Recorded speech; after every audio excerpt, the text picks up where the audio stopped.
Dimensional physics we don't understand yet, but physics nonetheless. The creature inclined its head in what might have been a nod. Yes and no. You are trying to divide reality into natural and supernatural, but that distinction is artificial. Everything is natural. Everything operates according to laws. But some of those laws apply to dimensions and frequencies your science has not yet discovered. What you call supernatural is simply natural processes occurring in dimensions you cannot perceive. The name has power because consciousness affects reality, because information has structure, because meaning creates pattern, because pattern influences probability.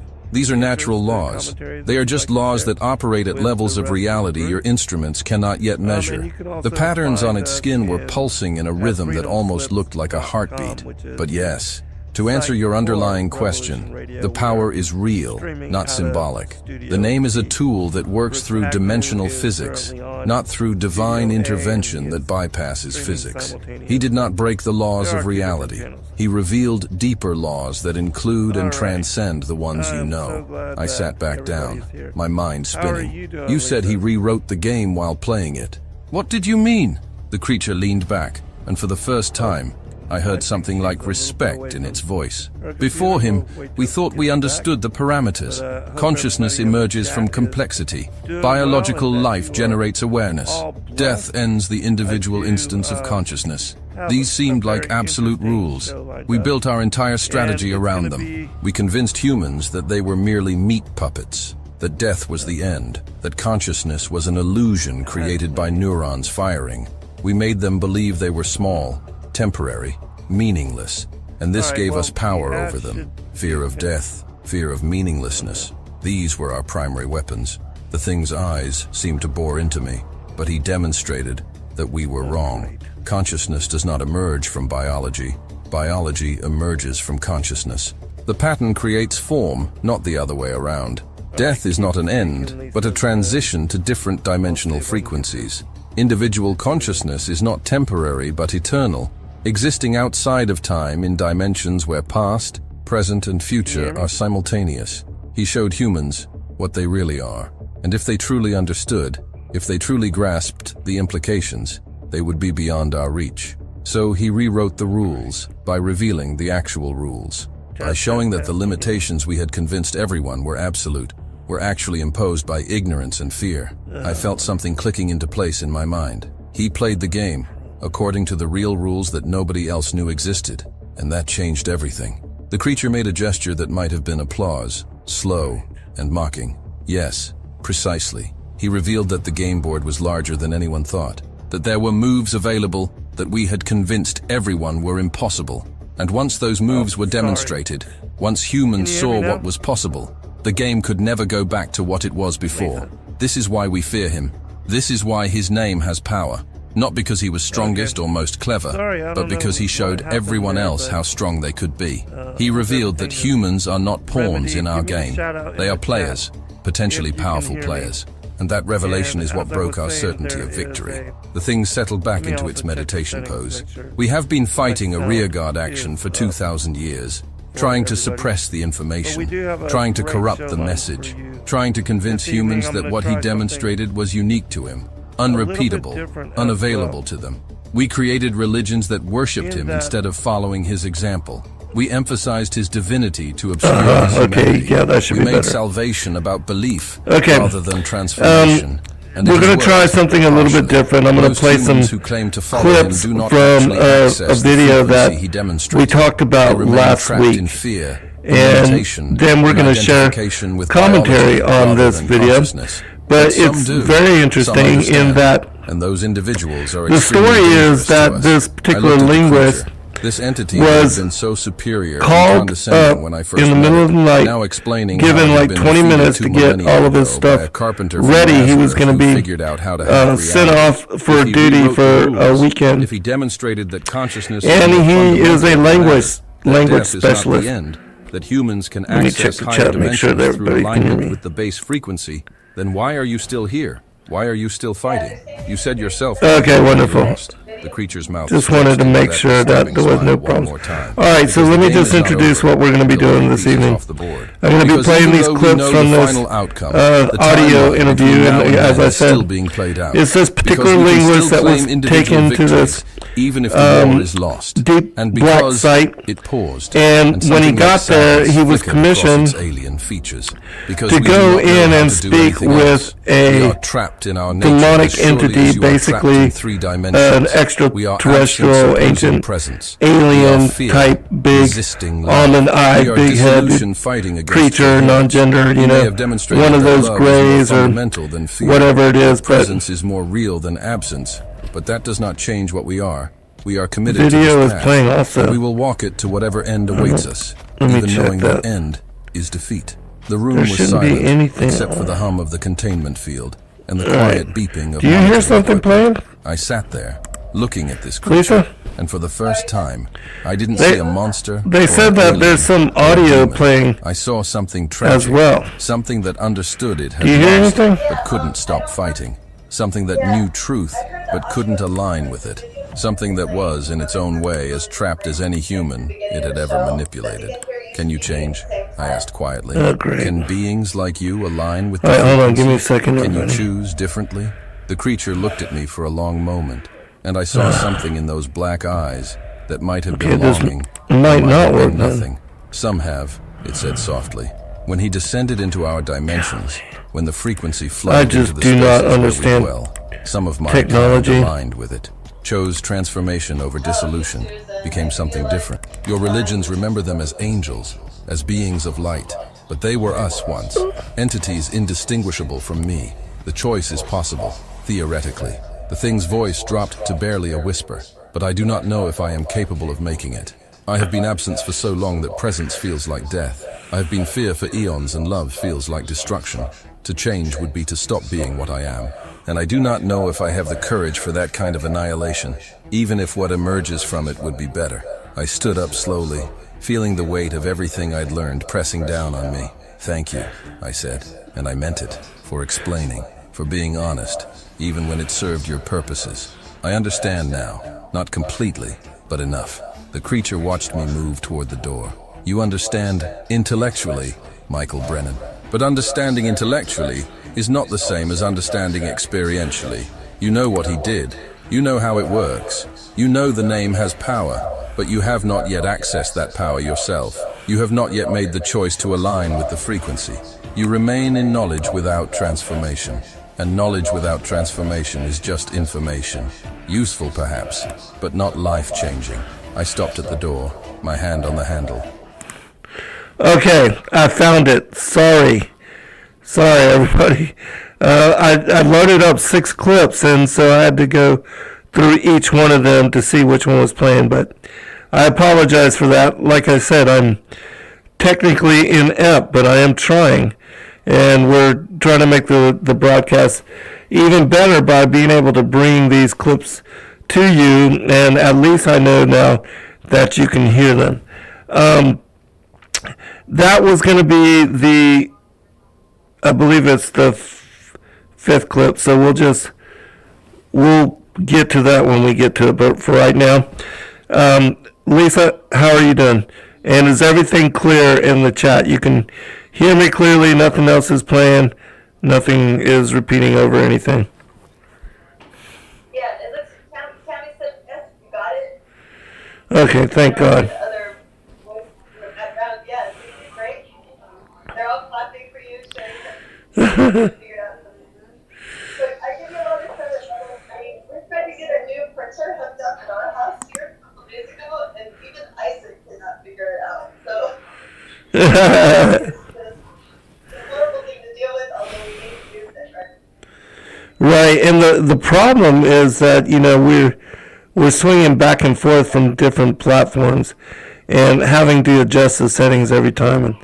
And so that, maybe what I'll do is I'll get a laptop and have that situated for just one of the things that I do, so that I don't have to quit alternating. But anyways, did you get a chance to watch? I know you're busy, Lisa, and if you did not, it's all good because I'll get you to comment after I play these particular clips. But did you see the videos that I sent you? Yes, I did. I actually listened to the one that you're playing now. That one was really mind blowing. But I actually got more out of other videos coming from Scott. Yes. That podcast, that was amazing. And I took so many notes on that one, so I'm really happy to comment on the one. Yeah, we're actually going to focus on that one the next time we're able to do a show. And as I stated, I am still going to reach out to Scotty Clark, see if he can join us. But certainly, yeah, that video that he did is absolutely mind-blowing, and it is specific to what we're going to be talking about this evening as well, which is strong delusion. And what I mean, what I mean about strong delusion is that we have been talking about this for decades now.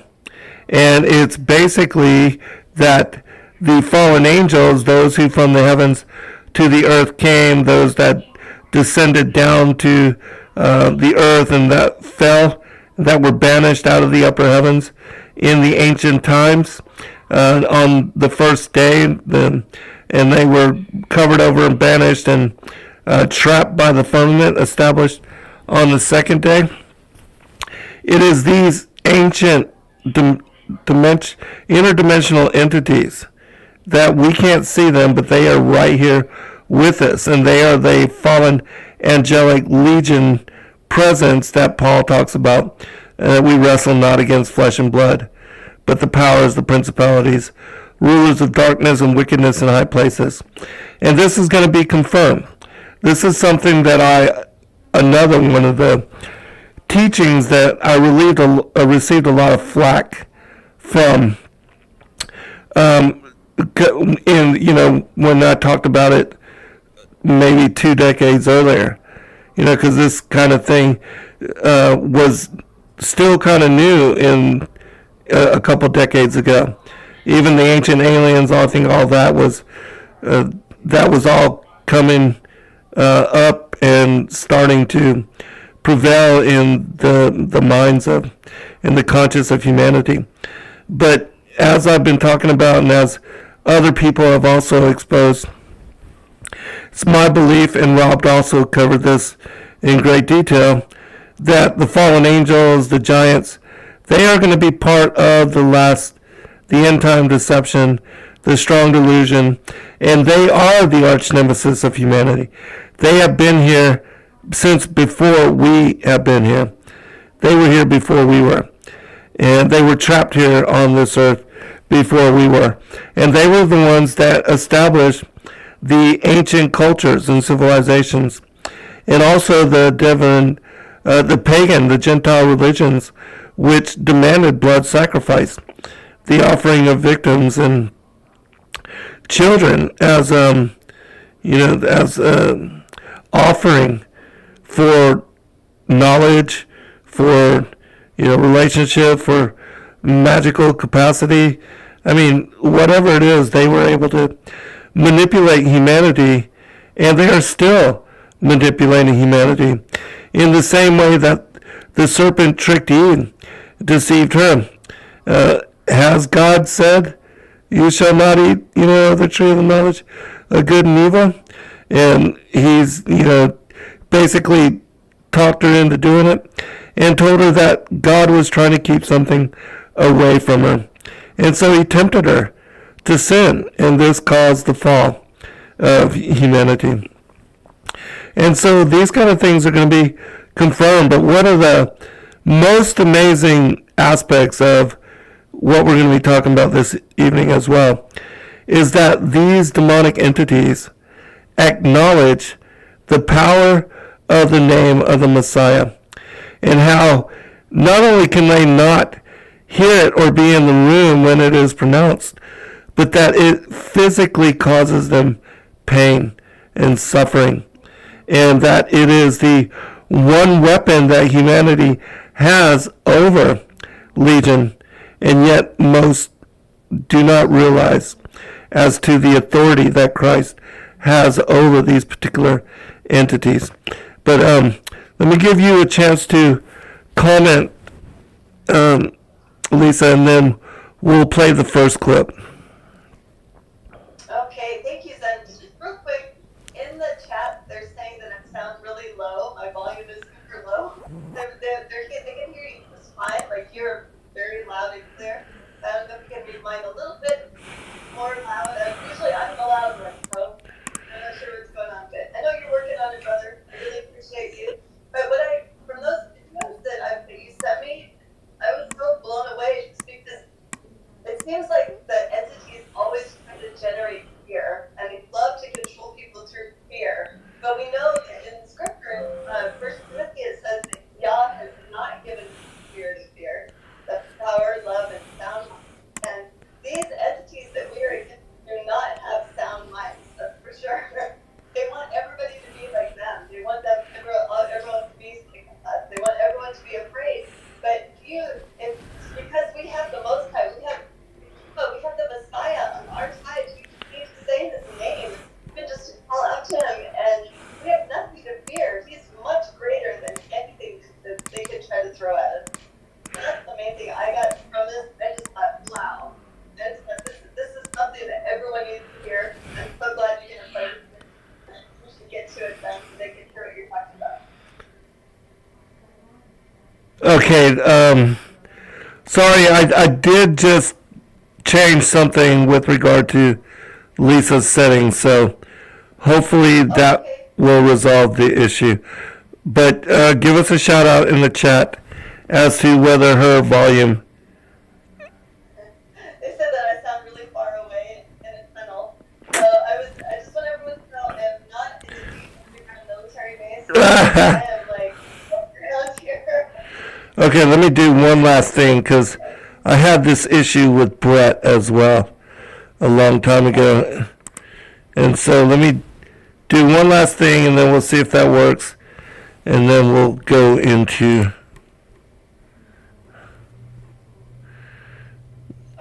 the rest of the show. That is working really hard here. Yeah, he's getting everything going, guys. Make sure you guys have a good experience listening to this broadcast. Sherry said I still sound the same. That's okay, we're going to be listening to the video anyway pretty soon, so. Okay, 1 second. And I apologize again, everybody. You know, all this technology stuff is so just difficult to try to get all done. It's like totally like learning. Yeah, it's like learning a foreign language, and it's a really hard foreign language because I could never get my mind wrapped around what was where. And Isaac is really good at it. But just the other night, though, I can't even believe we couldn't get a printer to work at our house that we had just bought. So I think that they make it like that on purpose. They want us to be just all confused and, struggling to use their technology. They could make it very easy. Oh, there. Tammy said that you can hear me now. Okay, yay! All right, praise God. I got too much going on here, but all right, at least that is resolved. Praise God. Right on. Right. Oh, and Noble said he left the basement. But what? I'm all good. Noble did what? Noble said, "Oh, I let Lisa out of the basement." Okay, right on. Well, Lisa, we got the issues resolved. All right, we're gonna play this one clip, and then we'll comment on it. Let me make sure I'm doing this right. Okay, right on, guys. Oh, again, this, the whole thing is that this linguist was brought in to meet with this demonic entity, and the things that he reveals is quite mind-blowing, and it connects to the strong delusion, the fallen angels, the giants, the war in heaven, everything, the end of days, the Antichrist, all that, which, we'll talk about Scotty's work on that and what he talked with ChatGPT about, which is very interesting as well. All right, tell me if you hear this, everybody. Staff Sergeant, did the entity say anything about religion? About faith, about God? I thought back through the conversation. At the end, yeah. It told me to stop asking boring questions and ask about what it knows. It specifically mentioned asking about God. Why? Chaplain Matthews exchanged a look with Dr. Marsh that made my stomach tighten. Because 3 of the researchers who've had extended exposure to it have reported severe spiritual distress. One of them told me she can't pray anymore, says the words feel meaningless. Another has started having what he describes as anti-religious thoughts, intrusive, unwanted, completely against his normal beliefs. Dr. Patterson pushed his glasses up his nose nervously. We don't know if it's intentional or just a side effect of proximity to it. But there's definitely some kind of psychological impact beyond normal stress. People's belief systems are being affected. I felt a chill run down my spine. I'd stopped believing in God 3 years ago when Sarah died, but that was my choice, my anger. The idea that this thing could somehow force that loss of faith on others, could reach into your head and mess with something that fundamental. That was a different kind of violation. Director Morrison looked at me hard. Can you handle going back in there knowing that? I met her eyes. I don't have anything left to lose in that department, ma'am. My faith died a long time ago. Maybe that makes me the right person for this. The general nodded slowly. All right, one more session. But Brennan, if anything feels wrong, if you feel compromised in any way, you signal us and we pull you out immediately. Clear? Crystal clear. I went back into the containment room, and the thing was exactly where I'd left it, still floating in that sitting position, eyes closed, perfectly motionless. I sat down in the chair again, took a breath, and decided to take its advice. Ask better questions. 0, I said. You told me to ask about God, so I'm asking. What do you know about God? Nothing. It didn't move, didn't respond. I waited. 30 seconds. A minute. 2 minutes. I could feel the scientists behind me getting restless, hear the quiet murmur of their conversations. I was about to try a different question when those black eyes suddenly opened and the creature looked directly at me. That is a better question, it said. But you do not actually care about the answer. You stopped believing in your God when you lost your mate, Sarah, age 29, killed by intoxicated operator of primitive transportation device. You prayed for 3 days afterward. No answer came. So you decided there was no one listening. My blood went cold. Sarah. It knew about Sarah. I hadn't told anyone here about her. That wasn't in my military file. Not the details anyway. I opened my mouth to ask how it knew, but it continued. You want to know how I know. Because loss creates ripples, Michael Brennan. Grief is a frequency. Trauma is a signal that resonates across dimensions. I have been reading your pain since you walked into this room. It coats you like radiation, and it makes you perfect for this conversation, because you have no faith left to lose. Its voice had changed again, less condescending now, more clinical, like a doctor explaining a diagnosis. Your question about God, it assumes God is a what? A being, an entity, a thing that can be known. This is the fundamental error of your species. God is not a what. God is a condition, a state, a frequency of existence that some beings resonate with and others do not. I was gripping the arms of the chair so hard I thought I might break them. That's not an answer. That's philosophy dressed up as mysticism. The creature tilted its head. You want a clearer answer? Very well. What you call God exists, but not in the way you imagine. Not as a bearded man on a throne judging the living and dead. Not as a cosmic force that intervenes in your petty affairs. God is the underlying structure of consciousness itself, the pattern that repeats across all dimensions. And some beings, very rare beings, learn to align themselves with that pattern so completely that they can manipulate the fabric of reality.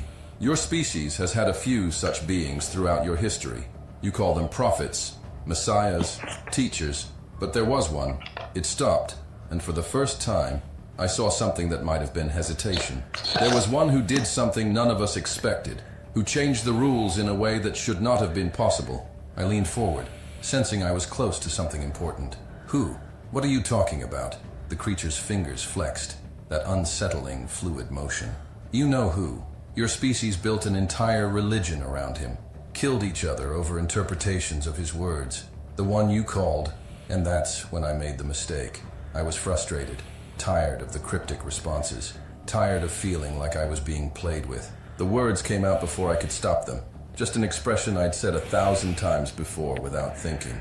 Oh, for the love of God, just tell me what you're... I didn't even finish the sentence. The reaction was immediate and violent. The creature recoiled like I'd hit it. its body jerking backward so hard it slammed into the far side of the containment field. The lights in the entire room exploded, glass raining down from the fixtures overhead. The containment field itself flickered, the blue shimmer stuttering like a failing projection, and for one heart-stopping second, it vanished completely. Every alarm in the facility started screaming at once. Emergency lighting kicked in, bathing everything in red. The creature was no longer floating calmly. It was thrashing, its limbs moving in ways that defied anatomy, and that voice, that resonating voice, was making a sound I'd never heard before. Not words, just a noise that vibrated in my chest and made my teeth ache and my vision blur. Scientists were shouting, someone was yelling to evacuate, and I saw Dr. Marsh stumbling backward, blood running from her nose. The containment field flickered back on, stronger than before, and the creature slammed against it from the inside, and I saw electricity arc across its body like it was being electrocuted, but it wasn't trying to break out. It was trying to get away from me, away from something. The thrashing slowed. The sound decreased to a low vibration, and finally the thing collapsed to the bottom of the containment cylinder, curled into something that almost looked like a fetal position. I was on my feet, my heart hammering so hard I thought it might burst out of my chest. Behind me, people were checking equipment, checking each other, trying to figure out what the hell had just happened. The general's voice came through the speakers, loud and commanding. "Brennan, get out of there now. That's an order." But I couldn't move, because I was staring at the creature, and the creature was staring back at me. And for the first time since I'd laid eyes on it, I saw something I recognized. Fear. Real, genuine, primal fear. Not the kind of fear you feel when you're in danger. The kind of fear you feel when you've seen something that shouldn't exist. When you've witnessed something that breaks your understanding of reality. I'd seen that look before, in the mirror 3 years ago, standing in a hospital corridor being told that Sarah was dead, and seeing that look on this thing, this entity that had been so condescending and superior, that had called us primitives and insects, seeing it afraid, that shook me more than anything else that had happened. Dr. Marsh grabbed my arm, her hand shaking. "Brennan, we're evacuating. We need to..." But I pulled away from her. I had to know. I had to understand. "What did I say?" I shouted at the creature. "What the hell did I say that did that to you?" It took a long moment before it responded, and when it did, its voice was different, smaller, almost broken. "You invoked a name," it whispered. "The name. The only name that has power over us. The name we fear above all others. We do not speak it. We do not acknowledge it. Because to speak it is to remember. And to remember is to feel what we felt when he broke everything." The thing was trembling, actually trembling. I could see ripples moving across its body like waves. When he came to your world and did what should have been impossible. When he died but did not die. When he returned and shattered the order of dimensions. We felt it. All of us, across every reality, a shockwave of something we thought was extinct, pure, uncorrupted, absolute. The creature stopped, seemed to struggle with the next word, and finally forced it out like it was painful to say. "Love." He created a frequency of pure love so powerful, it ripped through the barriers between worlds, and it hurt us. It still hurts us, because we are not love. We are not of that frequency. We are its opposite, its absence. And when his name is spoken with any force, any intention, even casually, it resonates, it burns. It reminds us that we lost, that we have already lost, that the game is over, and we are simply refusing to stop playing. The room had gone completely silent, except for the low hum of emergency systems. Everyone was listening. The general, Dr. Marsh, the scientists, everyone in the observation room. Because this thing, this entity that had barely spoken in 7 weeks, was pouring out information like a dam had broken, and it had broken because I'd accidentally said the words, "For the love of God." I swallowed hard, my mouth dry. "You're talking about Jesus. Jesus Christ." The creature flinched again, less violently this time, but still visible, like someone had jabbed it with a cattle prod. Do not say the full name. I am already in pain. I am already compromised by your casual invocation. If you say the complete designation, this containment will not hold me, and I will be forced to flee, and my fleeing will collapse this structure and kill everyone inside. Its black eyes fixed on me with an intensity that made my skin crawl. You have stumbled onto the only weapon your species has that can truly harm us. Not your nuclear bombs, not your electromagnetic fields, not your primitive attempts at containing us. A name, A single name. The name of the one who should not have existed. The one who changed the rules. The one who won. Director Morrison's voice came through the speakers, sharp and commanding. Brennan, that's enough. We're ending this session immediately. Security, prepare to extract Staff Sergeant Brennan from... But I held up my hand, because I just realized something. For 7 weeks, they'd tried everything to make this thing talk. Enhanced interrogation, isolation, every trick in the book. And all it took was accidentally mentioning God. Accidentally invoking a name that apparently had power over it. Real, measurable, physical power. I looked back at the observation window, at the shadowy figures watching from behind the reinforced glass. General, I said, I need more time. I need to understand this. This is the breakthrough we've been looking for. A long pause. Then the general's voice, reluctant. You have 10 more minutes. But if that field so much as flickers again, we're pulling you out and flooding that room with enough current to fry anything living. Understood? I understood.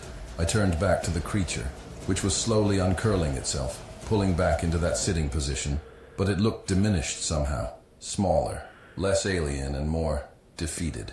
Tell me, I said quietly. Tell me what happened. Tell me about Jesus. The creature was silent for a long moment, and I thought maybe I'd pushed too far. Maybe it would go back to refusing to speak. But then it looked at me with those bottomless eyes, and I saw something I never expected to see from it. Something almost like respect. You want to know the truth? It said. The truth that your churches and your religions have scrambled and distorted and misunderstood for 2,000 years? Very well, I will tell you. But know this, Michael Brennan. Once you hear it, you cannot unhear it. Once you understand, you cannot return to ignorance. And what I tell you will either restore your faith or destroy it forever. There is no middle ground. My heart was pounding. My hands were shaking. Behind me, I could hear people arguing about whether to continue, but I didn't care. I'd come too far. I needed to know. Tell me, I said. Tell me everything. And that's when the creature began to speak about things that changed everything I thought I understood about reality, about faith, about what happened 2,000 years ago that scared entities like this so badly they still trembled at the mention of a name. But before I could hear more, before it could give me those answers, Dr. Marsh's voice cut through my earpiece, urgent and terrified. Brennan, we have a problem. The creature's containment field is stable, but your vitals aren't. Your heart rate is 160 and climbing. Your blood pressure is spiking. Whatever it's doing, it's affecting you physiologically. We need to get you out of there right now. I touched my nose and my fingers came away bloody. I hadn't even felt it start. The creature watched me notice the blood, and its mouth stretched into that disturbing, almost smile. You cannot handle the truth unprepared, Michael Brennan. Your biology is rejecting information that your mind cannot process. This is why we use symbols, metaphors, stories. This is why your prophet spoke in parables. The raw truth is too much for your species to contain. But you asked, and I will answer, even if it kills you to hear it. They pulled me out of that room and sat me down in the medical bay for 20 minutes, while the nurse checked my vitals and made sure I wasn't having a stroke or an aneurysm. The nosebleed had stopped, but my head was pounding like someone was using my skull as a drum. Dr. Patterson gave me some pills that he said would help with the neural stress, which I'm pretty sure was just code for, we have no idea what's happening to you, but here's some ibuprofen. While I was sitting there with an ice pack on the back of my neck, I couldn't stop thinking about what I'd seen, the way that creature had recoiled, the pure terror in its reaction. I'd interrogated hardened terrorists who'd looked less frightened when facing the death penalty, and all I'd done was say a common expression, for the love of God. That was it. 3 words that billions of people said every day without thinking, and it had nearly broken that thing's containment and brought down the whole facility. Director Morrison came into the medical bay, and she did not look happy. Staff Sergeant, what you just did was reckless and dangerous. You nearly caused a containment breach that could have resulted in multiple casualties. I lowered the ice pack and looked at her. Ma'am, with all due respect, I also just discovered that we have leverage over that thing. Real leverage. Something that actually affects it physically. In 7 weeks, nobody found anything that could do that. I found it in 45 minutes. She stared at me for a long moment, and I could see her weighing it, running the calculation of risk versus reward in her head. Finally, she pulled up a chair and sat down across from me. All right, tell me your assessment. What exactly did you discover? I rubbed my face, trying to organize my thoughts. That entity reacted to religious language. specifically to references to God and to Jesus. It wasn't just discomfort or irritation. It was pain, physical pain, like I'd hit it with something. Morrison leaned forward. The entity claimed that saying the name causes it pain. How do we know it wasn't just acting, playing on religious superstitions to manipulate us? That was a fair question, and I'd been thinking about it. Because the containment field failed, ma'am. For about 2 seconds, that electromagnetic barrier that's been holding it for 7 weeks just stopped. Every alarm in the facility went off. That wasn't acting. That was a real, measurable reaction.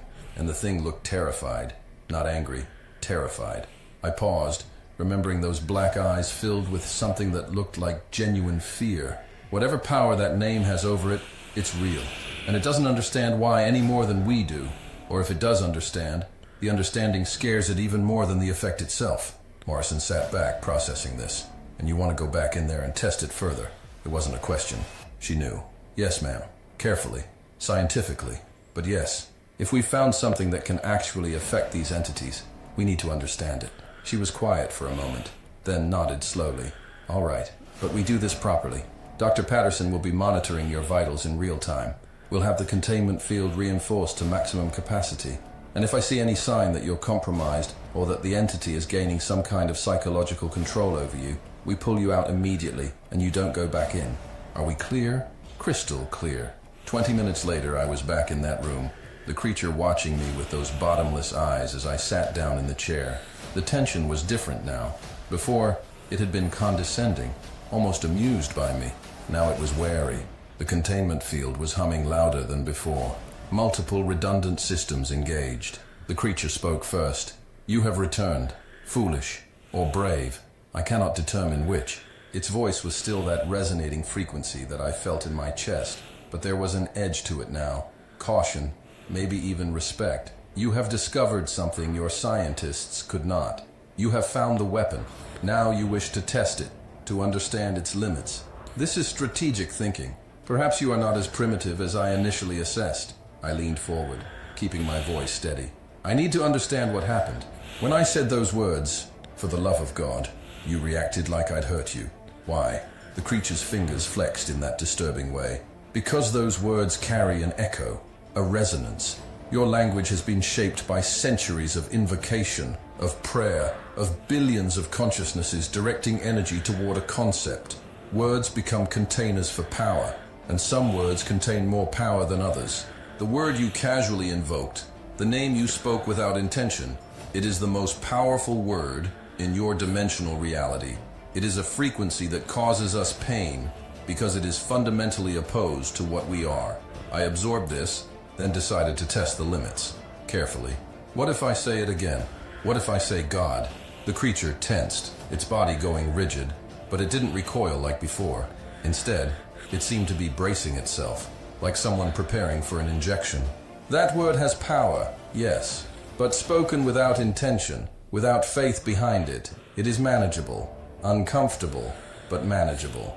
You do not believe. Your invocation is hollow, so the effect is minimal. That was interesting. The power wasn't in the word alone, but in something else. Belief? Intention? I needed to test further. What about other names? What about Allah? Nothing. The creature didn't even flinch. It tilted its head slightly, almost curious about where I was going with this. I continued. Buddha? Krishna? Muhammad? Still nothing. No reaction at all. The creature remained perfectly still, watching me with what might have been amusement. You are testing variables, attempting to establish parameters. This is intelligent methodology, but you are discovering what you already suspect. Those names do not affect me. Those teachers, those prophets, they were significant in your species' development. They taught truths, they elevated consciousness, they changed civilizations, but they did not do what he did. They did not break the fundamental laws. They did not create the frequency that unmakes us. Its voice had dropped lower, that resonance making the air itself seem to vibrate. There is only one name, one designation, one frequency that causes what you witnessed. I felt my pulse quicken. This was it, the confirmation I needed. Jesus. The creature jerked backward like I'd slapped it, the containment field flaring bright blue as electricity dished across its surface. It wasn't as violent as before, but the reaction was unmistakable. I saw its body convulse, saw those crystalline structures in its mouth grind together, heard a sound like metal scraping on metal. Behind me, I heard Dr. Patterson's voice through the observation speaker. Containment field holding at 87% capacity. Brennan's vitals elevated but stable. Continue. The creature slowly straightened, and when it looked at me, those black eyes were filled with something I hadn't seen before. Not just fear, rage. Cold, ancient rage mixed with terror. You test me, it hissed. You invoke the name deliberately now. You wound me to satisfy your curiosity. This is cruelty, disguised as science. Its voice had changed, becoming sharper, more aggressive. Do you understand what you are doing? That name is not just a word. It is a weapon you do not comprehend and cannot control. I kept my voice level, professional, even though my heart was hammering. Then help me understand. Why does that specific name affect you? Why Jesus and not the others? The creature was trembling now, and I realized it was fighting something. Fighting the urge to lash out, maybe, or fighting the pain I was causing just by speaking. Because, it said through what sounded like gritted teeth, he was not supposed to exist. All the others, they were humans who achieved enlightenment, who touched higher consciousness, who became conduits for divine truth. They were significant. They changed your world, but they were still bound by the laws. They lived. They died. They became memory and legend and inspiration. The natural order was maintained. It paused, and I saw something ripple across its skin, patterns of light and shadow moving like storm clouds. But he was different. He was an anomaly, a glitch in reality. He was fully human and fully something else. He walked in your world and simultaneously existed in all dimensions. And when he died, the creature stopped, seemed to struggle with the next words. When he died, he did not stay dead. He went into the space between, the place you call hell, though that word does not adequately describe it. He went where we are, where we exist, where we feed and breed and plan. And he, the thing's voice dropped to barely a whisper. He won. In our own domain, in the darkness that we thought was ours alone, he brought light, not metaphorical light, actual, burning, purifying light that ripped through dimensions and scattered us like insects. And when he returned to your world, when he walked out of that tomb, he brought back with him a frequency, a vibration, a pattern of existence that rewrote the rules. His name carries that frequency. Every time it is spoken with faith, with intention, with recognition of what he did, it resonates across dimensions, and it hurts us. It has been hurting us for 2,000 years. I sat there, trying to process what I was hearing. This thing was confirming, in its own way, the core belief of Christianity, the resurrection, the victory over death, but describing it in terms of dimensional physics and frequencies rather than miracles and faith. Behind me, I could hear people in the observation room talking urgently, but I tuned them out. I had to push further.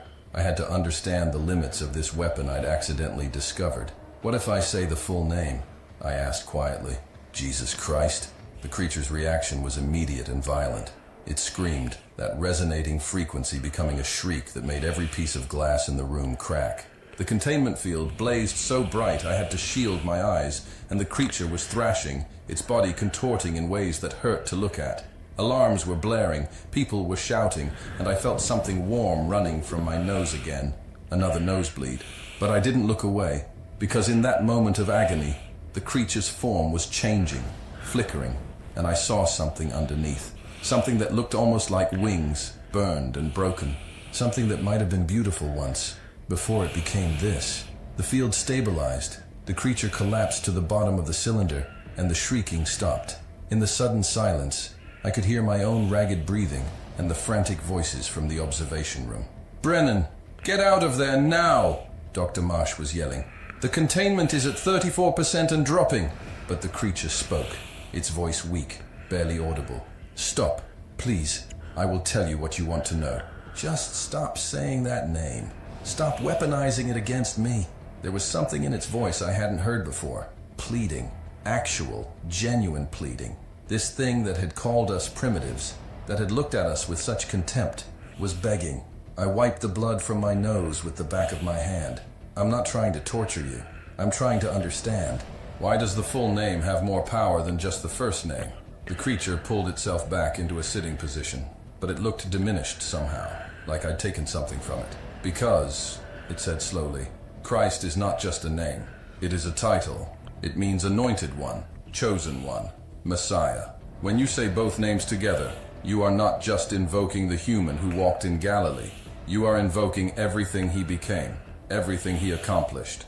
You are invoking the moment that reality split, the moment that changed the war, the moment that sealed our defeat. The thing looked at me with those black eyes, and I saw exhaustion there. Ancient, bone-deep exhaustion. We have been fighting a war we already lost for 2,000 years. We take humans, we corrupt them, we cause suffering and despair. We convince them that darkness is stronger than light. We win battles, we claim souls, we create chaos and horror and hopelessness. But we are simply delaying the inevitable, because he won, and his name is proof. Every time it is spoken in faith, it is a reminder that the war is over, that we lost, that we are already defeated. I leaned back in my chair, my mind reeling. I'd come into this room expecting to interrogate an alien entity about its origins and intentions. Instead, I'd stumbled onto something far more profound and terrifying. I'd discovered that faith wasn't just philosophy or psychological comfort. It was a weapon, an actual, measurable, physical weapon that had power over beings that existed across dimensions. The name of Jesus wasn't just important in a religious sense. It was literally a force that could affect reality. I looked at the creature, this thing that had been so superior and condescending, now curled up like something wounded and broken. And I asked the question that was burning in my mind. If saying his name hurts you this much, why are you telling me all this? Why are you giving me information that makes me more dangerous to you? The creature was silent for a long moment. Then it looked up at me, and I swear I saw something like respect in those bottomless eyes. Because, it said quietly, you have already lost your faith. Your wife died and you turned away from him. You stopped believing. You are hollow, Michael Brennan. Empty of the frequency that would make you truly dangerous to me. The thing's mouth stretched into that disturbing almost smile. I am telling you this because I want to see what you will do with the knowledge. Will you reclaim your faith now that you know it is real? Or will you remain broken, armed with a weapon you cannot truly use because you do not believe? This is the test. This is the game. And I am curious which way you will fall. The containment field hummed louder, stabilizing back to full strength. Behind me, I heard the general's voice through the speakers. Staff Sergeant Brennan, exit the containment room immediately. We're ending this session. But I couldn't move, because I was staring at this creature, this entity, that had just told me that God was real, that Jesus was real, that everything I'd turned away from 3 years ago was actually true, and I didn't know what to do with that information. I stood up slowly, my legs shaking, and walked toward the door. But before I left, I turned back one more time. The creature was watching me, waiting to see what I would say, and I realized something. It wasn't just curious, it was hoping I would stay broken, hoping the knowledge wouldn't heal the wound Sarah's death had left in me. Because if I stayed hollow, then I was proof that even knowing the truth wasn't enough, that even with all the evidence in the world, humans could still choose emptiness over faith. I met those black eyes one more time and said quietly, "This isn't over. I'm coming back, and next time, I'm going to understand exactly what happened 2,000 years ago that scares something like you so badly." The creature's smile faded. "Yes," it whispered, "you will come back, because now you need to know. The knowledge is a hook in your mind, pulling you back to me. And when you return, I will show you things that will either save you or destroy you. There is no middle ground, Michael Brennan. Not anymore." All right, we're going to stop it right there. And yeah, we'll pick up some more clips on the other side, but let me give you a chance to comment, Lisa, if you would. Yeah, I was blown away when I heard it the first time, and then listening to it again, I was writing down some notes of even some other things about how words are like frequency. I just think it's so, I mean, we've been studying this for a while too. Like, you have to really be careful of the words you say, because especially in the English language, they've really created like a language of cursing. They really want us to be cursing each other like nonstop. And so that's what the English language is for. And like what they were saying is the words carry a resonance and they have power in them. And especially even in the English language, I know that God is not the name that most of us call on when we're calling for God. We've kind of gone back to the Hebrew to say Yah or the Most High. But even in the English language, the entities know. And I just think it's such a cool testimony of things that happened for a reason, so that this doctor was able to relay all this information to the rest of us. So I really appreciate it, Zen. And I wanted to see, I'm looking at the chat to see what everyone else is saying too. Yeah, well, yeah, that's kind of, the feeling that I get on it. And all the confirming witness, because we've known for a very long time, like Joe Jordan and his group, they did all that work with a lot of the dissociative identity disorder people that have been in possession of these entities and affected by them.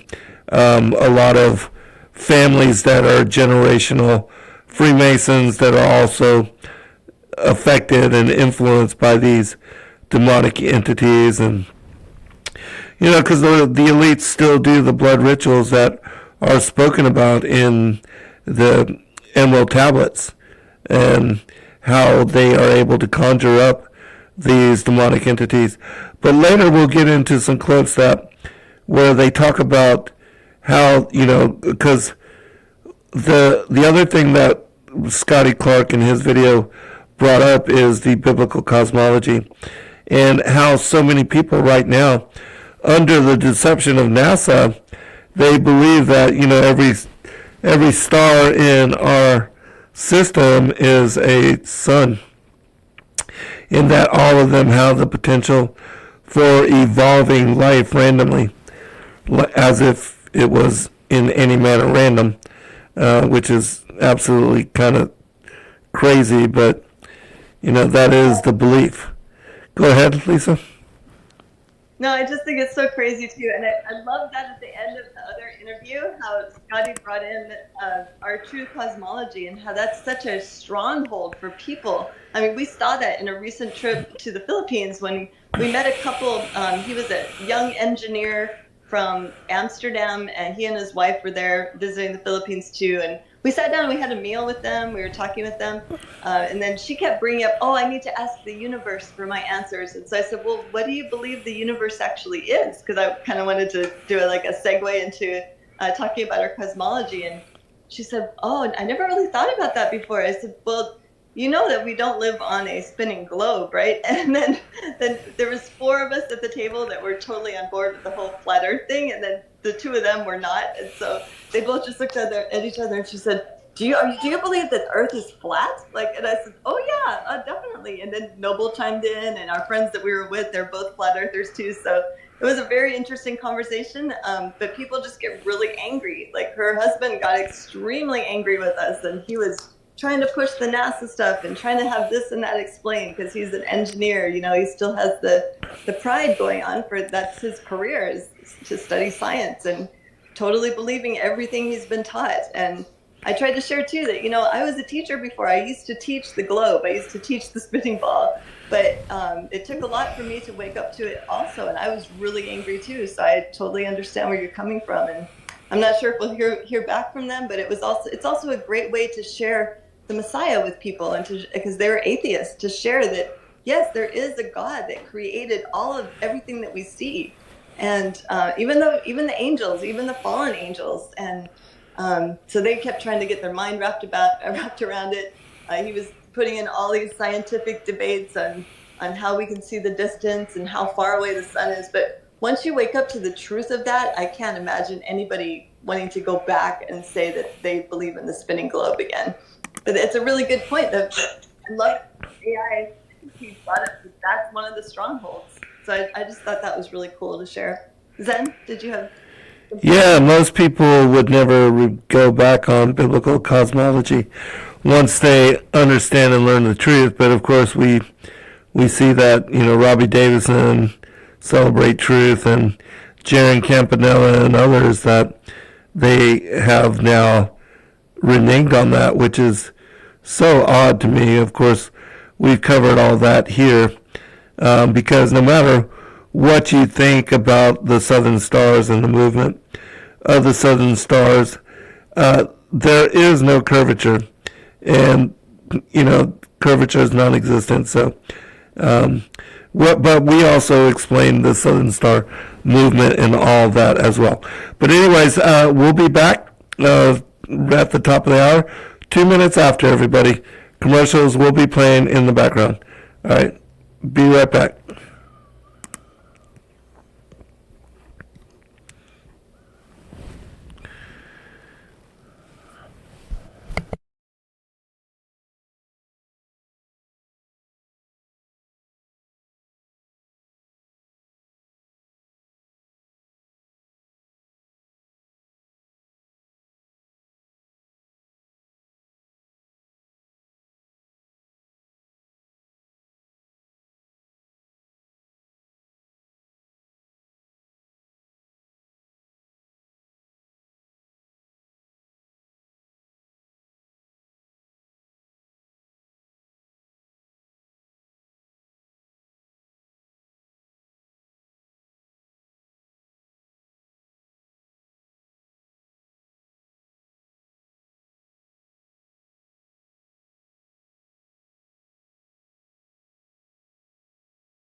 Thirty seconds, everyone.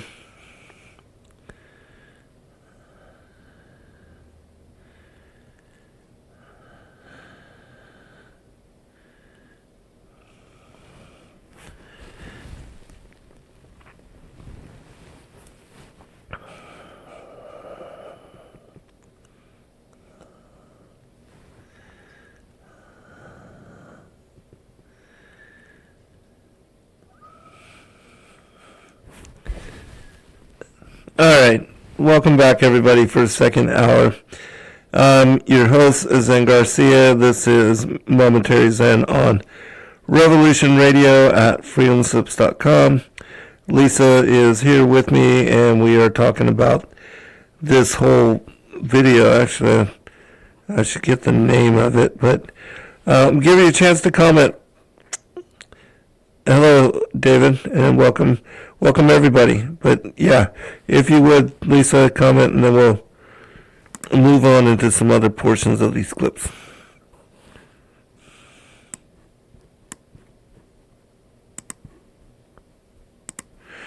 All right, sorry about that, everybody. Welcome back for a second hour.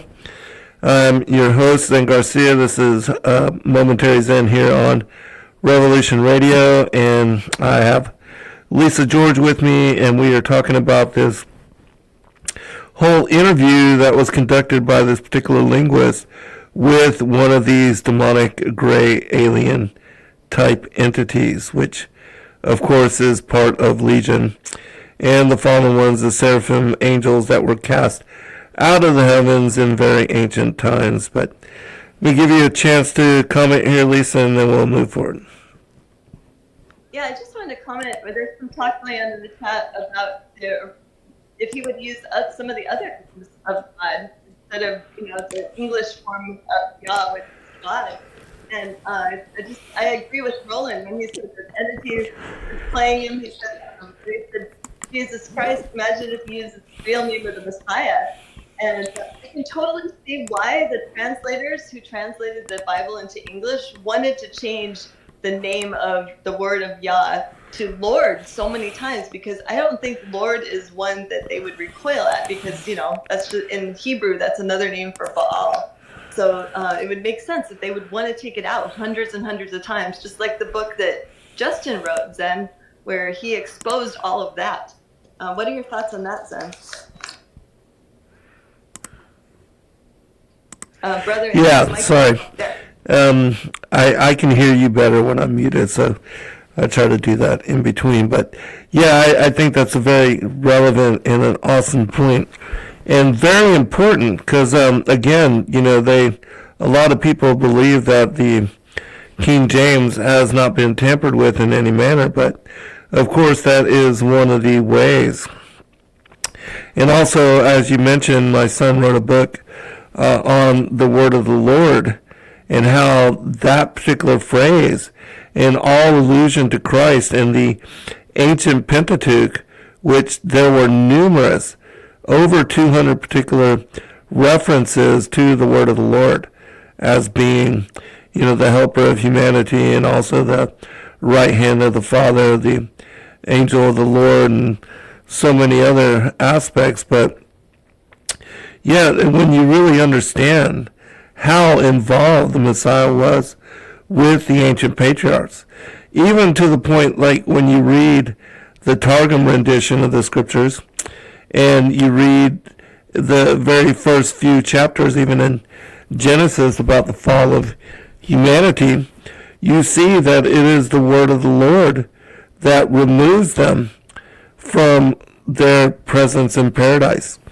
and that he tells the cherubim not to let them eat from the tree of life, because he doesn't want them to be forever caught up in a fallen state of being.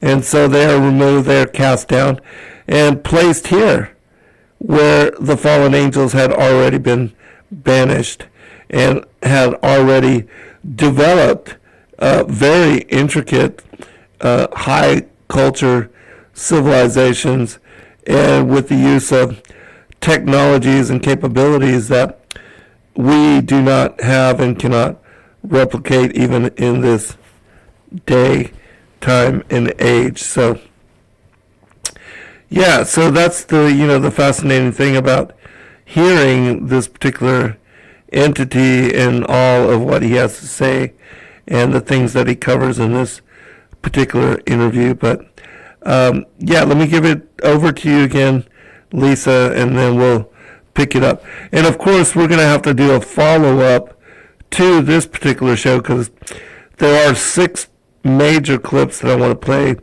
But we'll not be able to cover them all in this show. So we're going to do a mini-series on this, and then I will try to remember to reach out to Scotty Clark and see if we can get him to talk about the information that he presented. And, specifically on biblical cosmology, because I did not know that he was a flat earther, and so that was nice, a nice surprise. Lisa? Yeah, I was pleasantly surprised too to hear right at the end of the interview that you were referencing Zen, that all of a sudden he took out the biblical cosmology stuff. I said, oh wow, and he's a flat earther. That's even more awesome. I wanted to share some comments that are here in the chat. Donna even says that Abba himself says, "You will no longer call me Lord," which is kind of interesting. I think that's the word she was going to say here at the end. And then Sherry said, right, Zen, he wants everyone to have a chance to repent of their sins and be forgiven and be able to live with him. And Sherry, I agree with that too. I think that that's also one of the purpose of the 144,000, these virgins, which are most likely children, in my opinion, will go out to share the gospel during the tribulation. And that's kind of like the last chance that people will have, to be witnessed to by someone here on earth and to repent of their sins. And that's truly what Abba loves. He hates sin so much, but he really loves repentance. So if we sin and it's by accident and we apologize and we just, we observe the Day of Atonement, of course, that's annual, once a year. A day of fasting, a full day of repentance. But of course, we can repent anytime we want, and Abba loves it. So that's the main thing to just keep in mind. I know when I sin and I don't realize it till later, I just feel so awful about it. And I want to make sure I repent of everything, especially even in your prayers to incorporate repentance. At the end of the day, when Noble and I pray together, and we just ask Yah to please forgive us of any sins we may have done unknowingly. Those that we knowingly did, we just repent and just please wipe our slate clean again, Abba. And he loves that. He loves the repentance. They're just like our own children. How many of you, if you have your own children, how many of you are so appreciative of when your children come to you and say, I'm so sorry. I didn't realize I did this, or I did realize I did this, and I just wanted to tell you I'm very sorry. It won't happen again. That's kind of the same feeling, like Abba is modeling through our children the feeling that he has about repentance. What are your thoughts on that, Zen? I fully and absolutely agree with you. And yeah, that's the illusion that I would use as well, because, when I watch my grandkids and they're growing up and they're learning, about right and wrong, and, when they get tired and sleepy and they get attitudes and all that kind of stuff. So it's the same kind of thing, with humanity. We are the children of the Most High, and we certainly fall short, and we are definitely not, we're created beings. We are certainly not God, and that's another one of the deceptions that Satan has laid down on the hearts of people, is that the New Age teaches that you can be God yourself, which is a complete lie. But it's one that has worked since the very beginning, and it's one that continues to work. And so we see that a lot of people do embrace that whole Luciferian ideology of do as thou wilt, because they are trying to aspire to be gods themselves, which is a possibility. But again, so many are caught up in the strong delusion and the lies that they believe a lot that is just pure cockadoodle-doo, So, would you care to comment one more time before we move on? Yeah, and what you just said, the enemy has been using that lie ever since the very beginning in the garden with Adam and Eve. Oh, you'll become as gods. That's something that I think that he knows that people have a sense of pride, and that's only through sin, because the Most High hates pride as well. But if the enemy can get people to think that they're so wonderful and that they could eventually become gods, and He's so subtle about it too. And that's what led to the sin in the garden of Eve wanting to move toward that tree and the enemy himself. And even though she and Adam had everything, they were the closest to the Most High you could possibly get. But even just that statement, oh, you can be as gods. There's so many out there that are just falling for that lie today. So I totally agree with that, Zen. Did you have another clip you were saying you wanted to play? Yeah, we're going to finish up that first one. But yeah, I do absolutely agree with you. And he does appeal to the prideful aspect that is inborn within humanity. And, that's why certain people, they believe that they are the chosen or that they are the elect because of a particular bloodline affiliation or being born into certain families.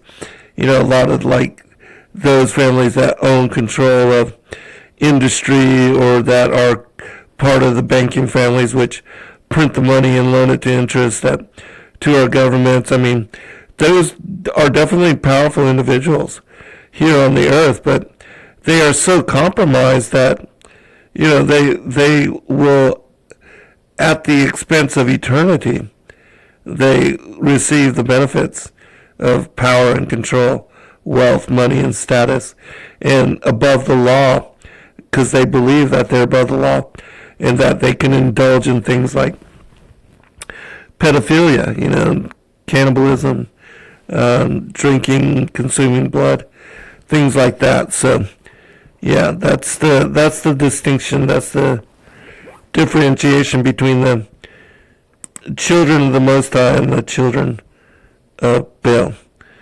All right, we're going to finish out this first clip, and depending on how much time might be able to get to two more.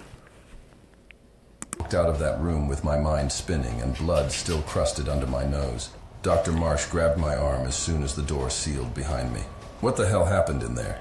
We recorded everything, but half of it doesn't make sense. The entity was talking about Jesus, about frequencies, about some kind of war. I looked at her, then at all the scientists and military personnel staring at me like I'd just walked out of ground zero of something they couldn't understand. And I realized that I had. I just discovered that the spiritual war that billions of people believed in wasn't metaphorical. It was real. It was happening across dimensions we couldn't see. And the weapon in that war was faith, was a name. Was the memory of something that happened 2,000 years ago that still echoed through reality. I need to talk to Chaplain Matthews, I said. Right now, because I just found out that everything he believes is true. And I need to understand why that terrifies me more than anything else I've seen today. I spent 2 hours with Chaplain Matthews in a small office that smelled like stale coffee and old paperwork. He sat across from me, that silver cross on his uniform catching the fluorescent light, and listened without interrupting as I told him everything about the creature's reactions, about the power in the name, about the confirmation that everything he'd dedicated his life to believing was somehow, impossibly, verifiably real. When I finished, he was quiet for a long time, just sitting there with his hands folded, staring at nothing. Finally, he spoke. Staff Sergeant, I've been a chaplain for 15 years. I've counseled hundreds of soldiers, talked people through crisis of faith, through doubt, through the kind of darkness that combat brings. And in all that time, the one thing I've never had is proof. Faith, by definition, is believing without proof. But you're telling me that in that room, you found proof. He looked at me with an expression I couldn't quite read.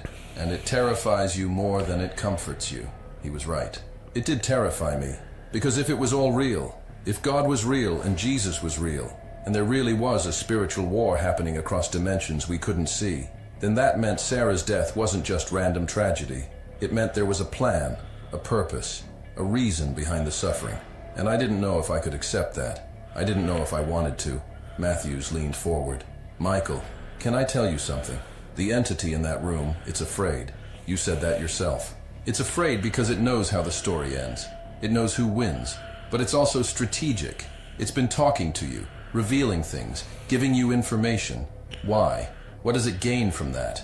I hadn't thought about it that way. I'd been so focused on extracting information that I hadn't considered what the creature's motivations might be. You think it's manipulating me? Matthews nodded slowly. I think it's been manipulating everyone in this facility since it arrived.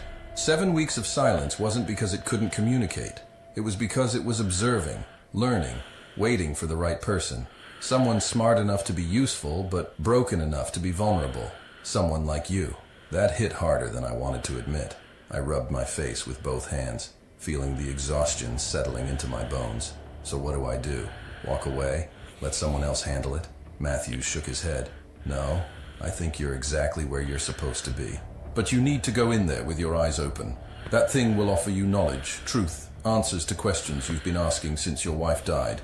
And some of what it tells you will be true. But it will wrap those truths in lies, in distortions, in interpretations designed to keep you from the one truth that actually matters. He touched the cross on his uniform.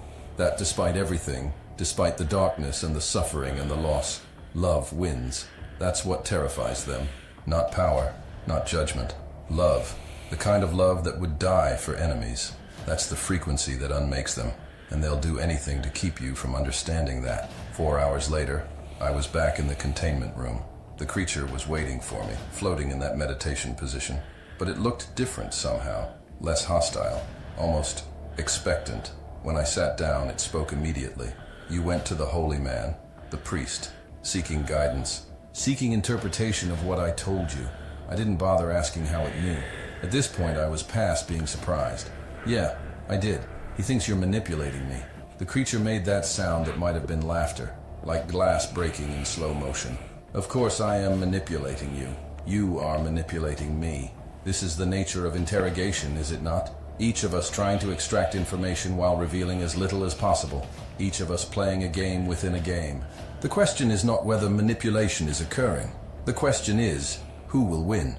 It tilted its head, studying me. But I grow weary of this dance, Michael Brennan. You have wounded me repeatedly with your invocations. My tolerance for pain has limits. So I propose an exchange. A treaty, if you will. I crossed my arms, keeping my face neutral even though my heart rate was picking up. What kind of exchange? The creature's fingers flexed in that disturbing fluid motion. I will answer your questions. All of them. I will tell you truths about your reality that your species has been groping toward for millennia. I will explain what happened 2,000 years ago from a perspective no human has ever heard. I will show you the war that rages in dimensions you cannot perceive. I will give you knowledge that your religions and your sciences have only glimpsed in fragments. It paused, those black eyes boring into me. In exchange, you will not speak that name again. Not the partial designation, not the full invocation, not as a weapon, not as an exclamation, not even as a casual reference. You will ask your questions without using it. If you agree, I will teach you things that will transform your understanding of existence itself. If you refuse, I will return to silence, and you will learn nothing more from me. I sat there, weighing it. On one hand, this was exactly what we needed. Information, understanding, insight into what these entities were and what they wanted. On the other hand, I was giving up the only leverage I had, the only weapon that seemed to affect it. I could hear Chaplain Matthews' voice in my head, warning me about manipulation, about half-truths wrapped in lies. But I could also feel the pull of curiosity, the desperate need to understand, to know. How do I know you'll actually tell me the truth? The creature made a sound that might have been a sigh. You do not. You will have to evaluate each piece of information I provide and determine its veracity for yourself. But consider this. I have already told you truths that your people would have called impossible. I told you that your Jesus was real, that what he did caused us pain, that we lost a war we are still pretending to fight. Why would I admit defeat if I were simply lying to you? It had a point. The creature had already given us more than we had before. And the reactions had been real, measurable, documented. Unless this was all some incredibly elaborate manipulation, some kind of psychological warfare on a level I couldn't comprehend. But if that was the case, what choice did I have? We needed information, and this was the only source we had. I looked back at the observation window, at the shadowy figures watching. Director Morrison's voice came through my earpiece. Brennan, it's your call, but understand that if you make this agreement, you're operating without your primary leverage. We don't know what that means for your safety. I thought about Sarah, about how she'd always pushed me to take risks. to chase understanding even when it was uncomfortable, about how she'd believed that truth was worth pursuing no matter the cost. And I made my decision. All right, I said to the creature. I agree. I won't use that name again. In exchange, you tell me everything. No riddles. No cryptic nonsense. Real answers. The creature was silent for a moment, and then it did something I'd never seen before.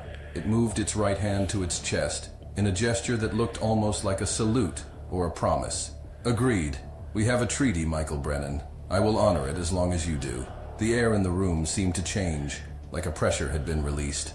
The creature settled lower in its containment field, getting comfortable. Now, ask your questions.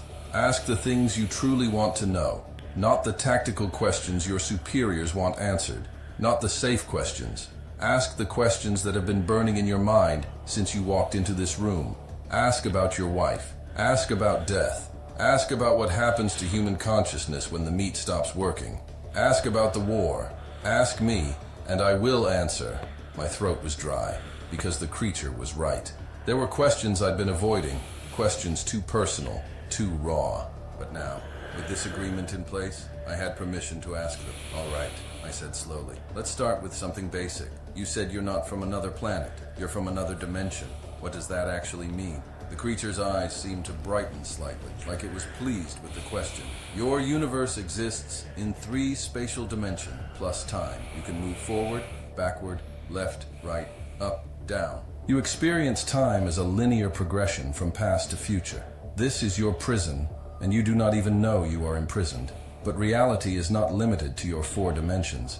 There are others, dimensions perpendicular to your own. Dimensions that intersect with yours at every point, but remain invisible to your senses. We exist primarily in those adjacent dimensions. We can perceive your reality, move through it, interact with it, but we are not bound by it the way you are. Think of it like this.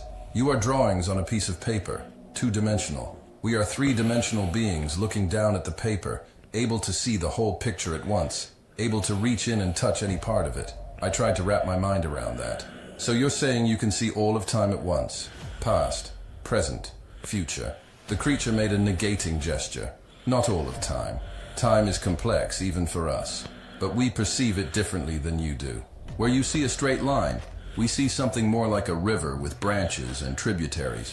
Multiple possible futures flowing from every present moment. We can see probabilities, trends, likely outcomes. This is why your prophets throughout history could sometimes glimpse the future. They were not seeing one fixed destiny. They were perceiving the strongest currents in the river of time, the paths that probability favored most heavily. It paused, but he changed that. The one whose name we agreed you would not speak. When he did what he did, he introduced a massive disruption into the flow, a new current so powerful it redirected everything. This is another reason we fear him.